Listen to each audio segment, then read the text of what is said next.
It all started with a door that should have stayed closed. The scent of chlorine from the school pool still clung to the air, the echo of footsteps faded down the hallway, and the last stragglers from PE had already left. But then, without warning, laughter, low, mocking, and wrong, cut through the quiet like a blade. The girls' locker room door swung open, and 3 figures stepped inside. They weren't supposed to be there. They weren't even supposed to be on this side of the gym. Yet there they were, 3 boys from the junior football team, grinning with the kind of cruelty that could hollow out a person's chest in seconds. By the time it was over, they hadn't laid a hand on anyone, but they had taken something far worse: her trust, her dignity, her sense of safety. And they left with it, like thieves. If you believe in kindness, in second chances, and in standing up for what's right, please take a moment right now to like, comment, share, and subscribe to Ripple of Hope. Stories like this deserve to be heard, and your support helps them reach the people who need them most. Her name was Elara Hayes. 16, quiet, the kind of girl who didn't just sit at the back of the classroom, she seemed to shrink into the walls themselves. But she was sharp, observant, and saw more than anyone thought. That day, when the boys came in, she had been alone, still changing after swim class. She froze at first, clutching her towel tighter, praying they would leave. But instead, their eyes scanned the room like predators in unfamiliar terrain. They laughed, tossed a phone back and forth, whispering things that felt like they could rot the air itself. She didn't remember exactly when she started shaking, only that it didn't stop until long after they were gone. The incident didn't explode into public drama the way it might have in movies. It was quieter, more insidious. They didn't post anything online, at least not where she could see, but whispers started. She caught her name in the middle of half-finished sentences. Snickers when she passed in the hallway. Teachers didn't notice, and her friends, well, she didn't have many to notice. Every day, she felt smaller, her voice sinking into a silence that was starting to feel permanent.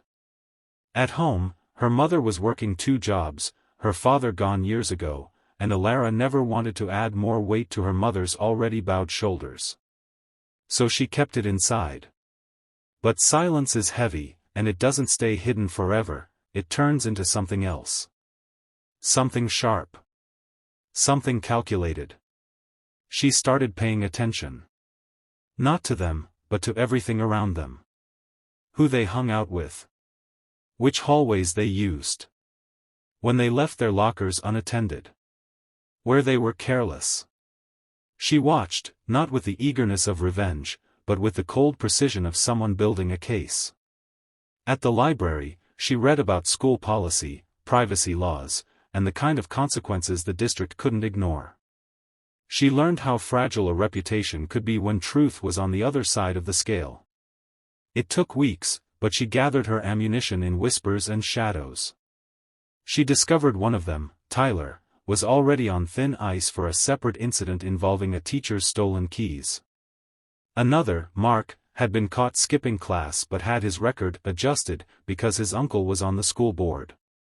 And Jason, the one who had held the phone, had a habit of leaving it unlocked.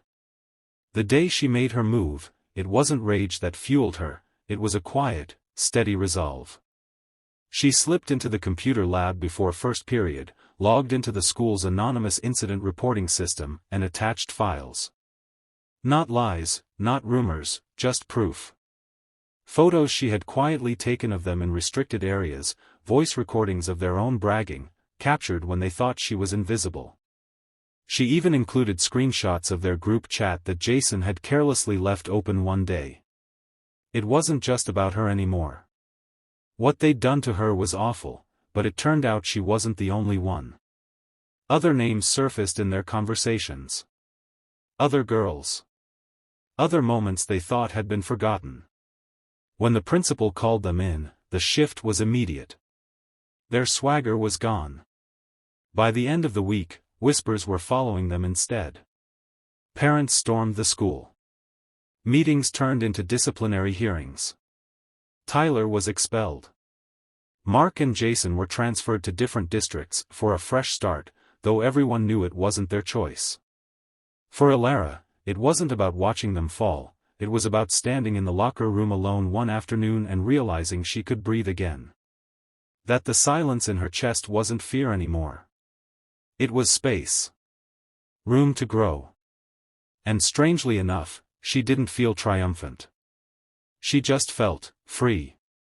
If this story touched your heart, please like, share, and subscribe to Ripple of Hope. These stories are more than entertainment, they're reminders that even in moments of pain, there's power in standing up, in speaking out, in finding your voice.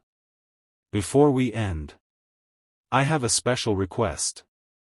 In the comments, write about a time you or someone you know found the courage to stand up against something wrong. Your story might be the ripple that inspires someone else to do the same.